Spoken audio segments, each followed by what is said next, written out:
The number one word that reflects me and who I am is consistency. I do not release my foot off the gas. Tough days, challenging days, days that I do want to give up. I always remind myself, when you first started, you told yourself you will not give up. Is it rainbows and sunshines? No. Is it easy? It's not. It's possible. And I feel like at the end of the day, you have to find your people. You have to find your culture. I always think about, what can I contribute before I get? Because it's like a puzzle. You got to find it, right? If you right now search on Google, Wally Dolly, I have dominated the SEO. I just figured these things out very shortly. Like, it's not about how long you've been in the business. It's what have you been doing while you're doing the business.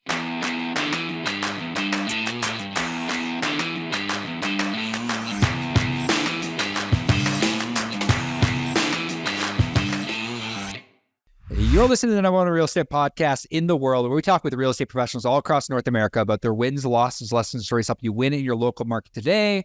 My name is Cody from Sheridan Street. I am joined by Victor Deal of the Real Estate Sales Academy. What's up, man? You had an exciting week moving.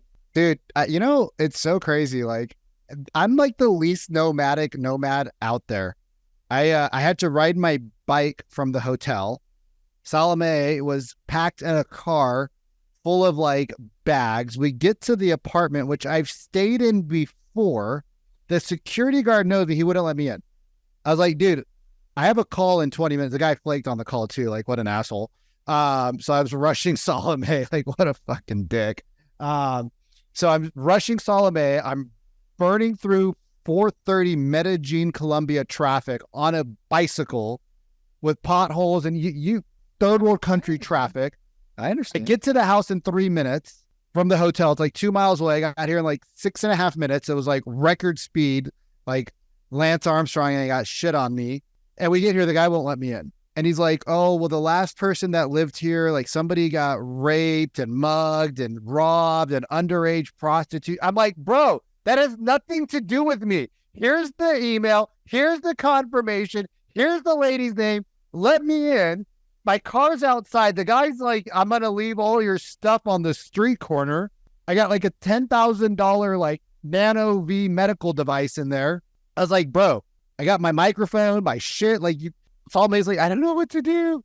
But as we got here, and now I was going to go pick up our stuff tonight from Amir's because I got like the hyperbaric chamber and the coffee machine, the Roomba, the 36 plants. Like, I don't think I'm a nomad anymore. Although I still move like every month to 3 months. I don't know that I can be considered a nomad. Yeah, I would consider myself a nomad because like I live out of like 3 suitcases, where you are not a nomad. Like, you have like an apartment that you like lug with you everywhere you go. But bro, things are good. We're heading into a long weekend, 4 episodes today. This is literally the first episode of the RG podcast that we're recording today. It's gonna be a long day. And I have the energy now, but I give it like another like 2 episodes. I'm going to be dead by the end of the day. My throat already hurts this morning. So in my hotel room, I got this crazy wild massage. And I do all these like weird woo-woo shit. So I had this guy come over and he like read my chart with Salome. He's like, God put Salome here at this moment. So that blah, blah, blah. I was like, he doesn't speak very much English. It was wild, but he read my chart and I like was in tears because he was so right. And I'm like freaking crying there. Salome's on my lap hugging me. She's like crying. This dude's like smiling. He's like, yes, this is working perfectly. I'm like, oh no. And then he did this acupuncture on me where he lit up these like balls at the end. So he like I'm on the table and I have this on a time lapse. It's wild. I'm on the table. He's like, torch. And I'm like, what the frick? And he lights the thing and like you could feel the heat come through your back. And then like the smell and the everything, like it worked, but the smoke never left my room. So for 5 days, like my air purifiers, coffee grounds, the hotel put all this shit in there. So my room is like one big chemical for the last 5 days. And then I got to this place tonight or yesterday and the AC was broken in my room. So it's like dripping water. So I have like that, bro. Don't tell me that the AC is broken. It was perfect. Okay. And I already went in there. I rubbed your pillow against my butt cheeks. It's going to be nice and coasty for you. Like, you will be just fine, bro. Don't turn over the pillow, though. If it smells funny, I don't know why. How's your week, Cody? Oh my God. Like, I don't even know I honestly don't know what to do with you, but things are good, man. Yeah, we're rocking. We had a great week. Where did we go last night? I went to Walk House at Medellin. For those that haven't seen my top 5 restaurants at Medellin video, you should go check that out on Instagram. It's a good video. It's a good video. It's a really good video. But today I want to transition into introing our guest. We got Wally Dolly all the way from San Diego, California, which we're going to be in San Diego, California. So we're going to have to meet up with Wally Dolly when we get to San Diego for the real event. We'll be there for the real events. Yeah, you're on the panel. We have a booth. We're an exhibitor as well. You're speaking as well. Yep. So speaking as well. So pumped about that. But Wally, give us the Cliff Notes version on how you got into real estate. There you go. I know the Cliff Notes. Yeah, it's just for you, Vikram. The Cliff Notes. How'd you get into real estate? Like, who the heck are you? Give us a high level overview on that. Thank you, Cody. So my name is Wally Dolly. It's perfect for this industry, I believe. Here, I was not born in San Diego. I was actually born in Iraq. Came to the U.S. when I was 5 years old. I have a bachelor's degree from San Diego State University in general business. So with that, I was actually a liquor store owner at age 21. It was a family business. I sold it after 3 years, and this is where the real estate industry kind of flourished. How old are you, Wally? I am 28 years old right now. Yeah. 24, 26. Okay. Just doing some math in my head here. Sure. So took the proceeds from the liquor store and I basically invested it, purchased my first property with my sister, took that and I basically made it into a rental through Section 8 housing. I learned what that was as well. And then the realtor that helped me sell the liquor store and helped me purchase the property was like, you need to become a realtor. And I was like, no, how do you live off of commissions? That no way, I had a solid job. That was like in the back of my mind. So I got laid off from IKEA San Diego. I was their designer for kitchens, closets, and bathrooms. That was my 5-year career job that I really had passion for. Home furnishings, clientele, sales, service, you name it. Took that background and I was like, okay, I just got laid off. It's COVID. What was the most important word during COVID? Essential. So I started searching, what are, essential jobs? Real estate was always coming up. And I was like, you know what? I'm going to fucking go for it. I took my exams, courses, October, November, December of 2020. I hired a coach, a sales coach. She's the one that introduced me to Xandra. But before that, she did introduce me and name dropped the other 5 individuals. I reached out very boldly. I'm very courageous. That's just who I am. Asking for an opportunity to join their team, but was let down. Oh, wait. Let's back up a little bit here because I want to back up a little bit here. Sure. Being an immigrant coming from Iraq at a young age, did that have an impact on your work ethic? Absolutely. I am the oldest of 4 siblings. Okay, so you have a lot of responsibility too on your shoulders. How old is the youngest? Today he is 17. So that's an 11-year gap. Yes. So there's a lot of responsibility, and I would assume because being ethnic, there's a leadership component that your parents put on you, and you put on yourself. 1,000%. Be a good example. I want to talk about mindset here because at 21 years old, I had businesses, but my head was not in the game for a long-term play. Like had I invested a portion of my life's earnings into long-term investments, Cody, you and I wouldn't be sitting here right now. Like I would be in a yacht, sitting in Florida, looking at the fucking weather and be like, oh, some people are on a kayak. I'm on a yacht. We're both in the water. It's just different styles. How was being an immigrant? Like, how is being an immigrant and having that mindset? And I would assume your parents are probably very hard workers. So my mom does not work. She's actually just a housewife because that's Okay. cultural Right. is. It's always been my dad, but also he's never learned English. It's always been the Arabic and Chaldean language. So the job that he has, it does, provide for the family. It wasn't enough to change our lives. Right. But he hustled, but he grinds it out every day. Absolutely. And you grew up with a work ethic. You grew up watching people, and mom's at home taking care of you for Rugrats. Dad's grinding all day, every day. Yes. How has that been? Because you've done 60 units, give or take, in the last 2 years. And when right? 62, nobody's counted. I am. So you done over like what most people will do in a career in a short period of time, and you started in a down market, what a lot of people would say is a down market. It was an up market, but then it turned very quickly to a down market. 1000%. Yeah. How would you why is the mindset, like, and Bedros talks about this a lot, my friend Bedros Koulian, he talks about the immigrant mindset. How has that helped you become an agent that doesn't see a down economy but sees opportunity? My why is bigger than my excuses. What do you mean? Having the responsibility of my siblings, my parents, my grandmother. We just bought a house after renting for 22 years. Got it. I will be the person that will change my family's future. And taking on that responsibility at a young age has definitely matured me way beyond my physical age. I may be 28, like you mentioned. You didn't do, smart investments at a younger age. I did not either, but I had a very actually awakening. Getting a DUI at 21 years old and then buying the liquor store was the best decision ever.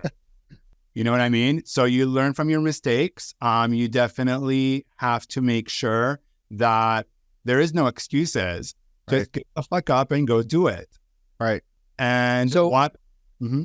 Go ahead. You have a lot of, obviously, like, you're on a team, and there are people that are on that team that will never do the transaction volume you do, especially in 2022 and 2023.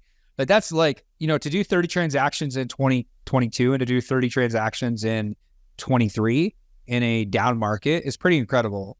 So kudos to you, number one. But number two, it's like, when we talk about mindset and we think about hustle or grit or the, how much of it, because like I've said this to Vikram before, I really do think that the vast majority of agents that are successful, there's a few fundamental key factors. One, they joined a team early on. Two, they hired a coach.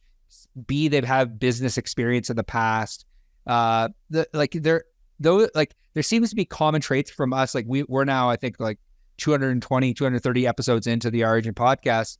Like, what do you think, coming back to getting that opportunity, getting that shot, like, do you feel like when you joined that team that it set you up for success? Like, do you think that you would have been here at the, 60 transactions in 2 years had you have not joined the team? No. Why is that? So first of all, when I joined the team, I was a non-licensed agent, concierge, assistant, whatever you want to call it, to Zandra. She took me under her wing, you guys. You have no idea. And she coached and she taught me, and I was the sponge. I was the fly on the wall for 5 months. She told me, you need to post on social media. It doesn't fucking matter how you look, how you sound. This is how I also gained a lot of confidence. And and my story on my Instagram, and I'm very proud of it. It's very obnoxious, but very proud. Has not died, to streak. It hasn't died ever since I joined Zandra January 4th, 2021. So you tell me, the number one word that reflects me and who I am is consistency. I do not release my foot off the gas. Tough days, challenging days, days that I do want to give up. I always remind myself, when you first started, you told yourself you will not give up. And is it rainbows and sunshines? Fuck no. Is it easy? It's not. It's possible. And I feel like other agents, when they do join a force, a powerful force like Team Z Realty, they definitely see that trait. It's not just me that's closing these deals. We have a lot of agents on the team that have similar traits that you mentioned. So I want to follow up this question by like really understanding like what you think, like looking back on it now, like because you said, hey, I don't think I would be where I'm at had I not joined Xandra, had I not joined the team. And so many agents out there right now are struggling. And so many agents we speak to, and we chat with a lot of team leads, we interview a lot of team leads, and we consistently say, like, if you're struggling right now in this market, your best thing to do is, number one, join as many referral networks as you possibly can. So that's one option. Or number two is join a team. There's no other option. What advice would you give to a brand new agent or even a seasoned veteran agent, now that you've done, 60 deals? So like, there's your kudos. I've done 60 deals in 2 years on a team. You're a veteran now. I consider you more of a veteran than the person that's been in business for, 10 years. Like I just don't consider I'm a veteran. If you've done 25 deals. Yeah, 25 deals in 10 years. Deals. Yeah, you're not a veteran. You've just been in the business longer. So 60 deals sorry, I'm going to ostracize a lot of people here. I don't care. Christ, man. So today, bro, be gentle. Yeah. So 60 deals, 2 years, joining a team. What would your advice be to the agent out there that is doing 3-4 deals a year, that it wants to go to a deal a month? Should they try to figure out how to do it their own, or like what advice would you have? The number one advice is always join a team that resonates with you. You might not be a good fit for us. You will be a good fit for us. At the end of the day, you have to find your people. You have to find your culture. So for me personally, what stood out also, besides, I didn't know anybody on this team. Nobody. She posted a video about diversity. It was a kind of a Happy New Year video that she uploaded the end of 2020. And it was 17 languages on this team. And I was watching it very slowly. I always think about, what can I contribute before I get? So I was waiting for somebody to speak my native language, which is Chaldean. It's very rare here in San Diego or just in the world. And I was like, perfect. If she allows me to have a conversation with her and she asks me, what will you contribute? I'm going to tell her my native language, because it's like a puzzle. You got to find it, right? And at the end of the day, where I was going with this is, don't be a silent agent. If you right now search on Google Wally Dolly, I have dominated the SEO with the help of Xandra. I will always give credit to her, because again, she teaches you the way she wasn't taught.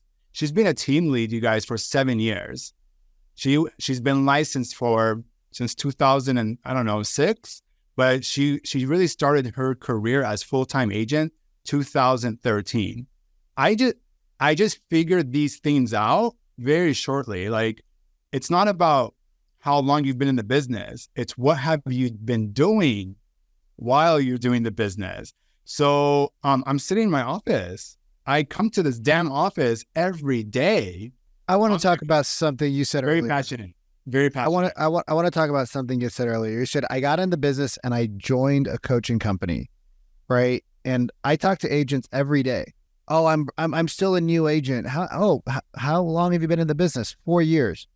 Well, I'm sorry, you're not a new agent at 4 years. Like, at 4 years, if you haven't figured it out, you're probably not gonna figure it out anytime soon. No, you might figure out in 3 more years, and like, it depends on how fast you want to get to where you want to go. Yeah. But like, sitting around thinking that something's gonna change or you're gonna just magically find the pill when you're sitting at home watching Netflix on your ass, eating bonbons is not the way to get success. Yep. And I know it's scary, right? Like I've had 100,000, Bedros was what, 50K a year? Bedros Coolio was 50K a year for an hour a month. Like Sharon, I paid like $35,000 to. I had a lot more access to Sharon than I did to Bedros. Tony Robbins, $75,000. My first Tom Ferry coach, I paid $1,000 a month to back in 2011, 2012. Mm-hmm. When you got into the business, why did you feel like you needed to hire a sales coach? I have no idea. Yeah. But like something, obviously, like if you think about it, because something clicked in you where you're like, okay, maybe it might make sense to have somebody else who's been down a road before help me out.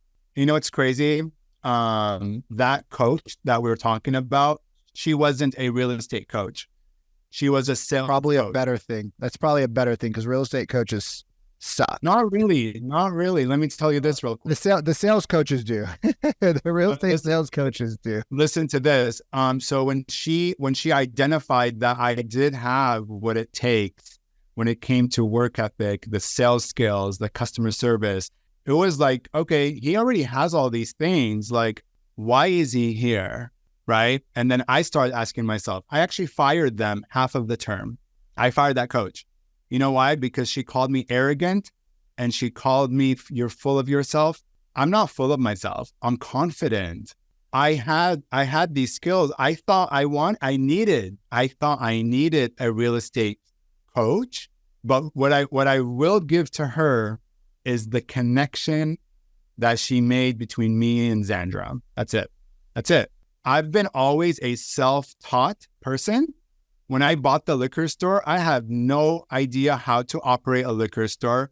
The idea was my dad was always a liquor store employee, but then, shit hit the fan. An employee is not a boss, a business owner, two separate job descriptions.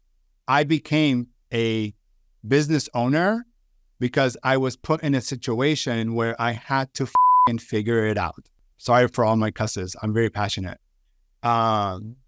So same thing with real estate. I figured it out. If you were to tell me where does my 90% of these 60 deals are from open house conversion, would you believe me? Yeah, why wouldn't I? Because other people do not believe in open houses. Who doesn't? But so like I always say, it's always funny because I started in a new market in Seattle in 2012. I was going through a divorce and we were flipping houses. We just bought our own house. It was a 50K renovation turned 200. Mm-hmm. So I was not very liquid at the moment.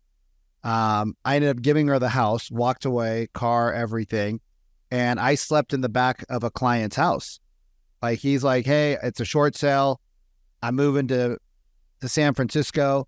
Mm-hmm. And he's like, this is my third divorce. Like God always works in mysterious ways. Third divorce. He's like, I'm leaving it furnished. He's like, get me 10K for the furnishings. If you give me 10K, I'm super happy. I ended up getting like 16 grand. He's like, dude, live in the house. He's like, where are you going to live at? I'm like, I don't know, dude. I'll figure it out. He's like, there's no washer. There's no dryer. There's no pots and pans. There's a barbecue.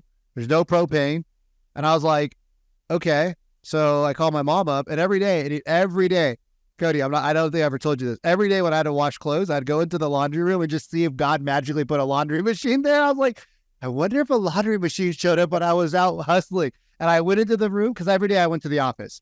Every day I drove my big red Ford or Dodge Ram to the office. And I had a coach, right? So I was like, Mom, I don't know where to buy pots and pans. Like I sold Cutco knives. I didn't know where to buy cheap pots and pans, and I didn't know where to buy plates at. I didn't know where to buy any of that stuff. She's like, go to Ross. So I take my fire truck to Ross, and I bought soap and I washed my clothes in the shower because my parents sent us to boarding school in India and we had to hand wash our clothes there. I'd wash my drawers. I'd wear my shirts 3 days in a row. I'd put them in front of a fan, let them air out, put them outside, let them air out. And I just wear the same shirts over and over again. And then that deal closed, made like 20 grand on it. My friend moved with my garbage bag, left the plates there, moved with my garbage bag to my friend's apartment. He had one key, but 2 bedrooms. And so he would I'd go out and party. he would throw the key down. I would have to throw rocks like up to the third floor. I was like Cinderella type of shit, bro. And he would throw his fucking key down, and I moved into his house with the garbage bag, and I didn't like, dude, I had lost like my way. I'd forgot where to buy laundry soap. I didn't have any money. I was like, oh my God, you know, like my ex-wife, like blah, blah, blah. I just saved all that money. And for 4.5 months, I lived in other people's houses, and I lived out of a garbage bag. I used to steal his laundry detergent. Dude, I was a horrible roommate. I used to steal his laundry detergent to do laundry. That's where my laundry detergent went. The front door. You buy Tide. I buy like organic shit. But the work ethic never changed. Right. And I did open houses, dude. I started out doing 2 a weekend, and I'm like, this is stupid. Why am I here for 4 hours? These aren't my properties. I don't give a fuck. I just want leads. So then I started doing 3 a weekend, and then I figured out I could do 11 to 1, pick up my shit, grab like some crap food on the way. 2 to 4. Actually, I didn't eat food. I just had coffee. 2 to 4, I did another open house, and I go to the office. Nobody's in the office. Go to the office, call all the leads. And that's how we started. And then we got into Zillow and other things. Yeah. But my question is, why don't people believe it? It's true. Yeah. In your mind. No. It's because people are lazy. Lazy. They want it to be given to them. They don't want to put the work into it. That's all. Let's make this more tactical. Rather than tell them they're lazy, let's make this more tactical. Like if say for example, it is mindset. But say for example, somebody's out there and they're like, man, I did 3 open houses for the last 4 weeks. I haven't closed a deal, or I've done it for the last 3 months and I haven't. Yeah. What do you do? Like, what do you do at an open? Let's make this super tactical. Like, what does a good open house look like to you that is producing, 90% of your deals? You're converting leads. You're having conversations. Well, how many open houses are you doing a weekend? Let's start with that. So I do it more for like per month. Okay. So I do 8 open houses per month. Okay. So 2 a week. Yes. And then go. So what do you do at the open house? To answer your question, before we invested into an app, it was very similar to what he was talking about, getting the leads, calling them, and etc. The mindset it's all about the mindset. Before the open house, you have to manifest, I am getting paid $10,000 today. How many people do you really need in order to start momentum? One. People always assume, I have this many people walk in. So what? How many did you convert? You got to learn your skill set before you just go out there. This is why it's beneficial to join a team, to have a mentor, to have a coach, etc. So, here at Team Z, when I was trained, and we continuous train on this, it's the verbiage. How are you talking to people? Are you matching their energy? When doesn't matter how many open houses I've done, but again, it's all about numbers. The more conversations you have, the more closings you will acquire. That's it. So if I've done 8 open houses for 52 weeks, how many open houses has Wally Dolly done in San Diego in 2022? A lot. It's too early to do math. More than most. And if I closed 22 deals my first full year, that's a lot of deals. And if I closed 15 deals in 7 months, which was my first year, May to December, I'm all about tracking. You got to track your progress. And this is where right now I've closed, I believe I'm on number 22 or 24, whatever. Doesn't matter. But it's all about, so right here, why I look up there is because I have my keychains. You always have to have that shit in front of you. I have 36 keychains. I've already given 4 from this board. I cleared out another 36 prior to that. I'm always replenishing this tracking tool because it's a reminder. I got to do more open houses to give these damn $7 keychains out. Hey man, I liked my $7 keychains. I liked we got them engraved with the person's name on the back and the date. Otherwise, it's just a big house that's in the deal group. This is actually the California state shape with Wally Dolly on it. So they will never get me. So let me ask this question. When you do an open house, right? And we got to wrap it up here because we got 3 more back-to-backs today. Cody has to go to the bathroom. When you do an open house, Yes. and you talk to somebody, and you have a, it's funny. It's funny people say, I don't want to be on the phone. I like face-to-face interactions. I said, then why don't you do open houses? Because that's as face-to-face as you're going to get. Oh, well, they don't work. Really, that's funny because people walk into them all day long, and you can't double into deal if you don't meet the buyer and the seller at the same time. Like, it's kind of hard if you're not in the same place. But when you do an open house, what would you say is like one tip that you got from Z that's really helped you want to keep doing open houses? Because I don't think you probably walked out your first week and got 10 clients. No. So like, what kept you on the track to doing open houses? Because I think it's phenomenal. It's free for the most part, or very inexpensive, and it works so good. Like, what was the one thing? Have you heard of the acronym LP Mama? Many a times. Perfect. So once you believe in it, that's all you need. Location, price, motivation, agent, mortgage, and book the damn appointment. So I've had this, in my, just like how I just recited it to you. Once someone walks into an open house, I LP Mama them. If it works, that's my client. I just converted them, because when I first meet somebody, what do you need to do? You need to book the second exposure, which is the buyer consultation or a seller consultation. Once you have that, again, it's about creating a relationship. And I believe people forget about relationships in this industry. It's like, they're too focused on trying to get a commission. And that's why I'm not led that way. And I don't do business that way. It's always going to be people before profit.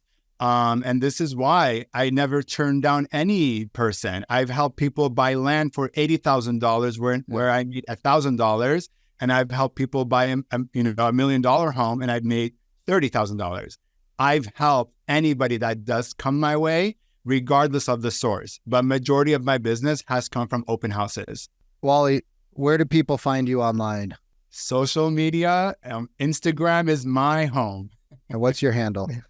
Wally Dolly. I love it. I love it. Simple, man. Wally, I want to say thank you for just sharing so much of the insight around teams, around, the immigrant mindset, around just consistency. Really do appreciate it. Anyone listening back to this, especially if you're considering joining a team, if you watch this and you still don't join a team, I don't know. I got nothing for you. If you're watching this and you're not doing 2 deals a month and you can't afford to hire me, you definitely can't afford to hire Cody, because there's no reason to hire Cody if you can't convert the free people. You're not going to convert the paid people. Go get on a team and stop trying to figure it out, because somebody's already done the hard work. Go bring something to that team's portfolio.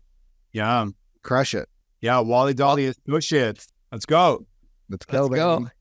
Awesome. Thanks, Wally. Appreciate it. And thank you for tuning into another episode of the Our Agent Podcast. We'll see you soon.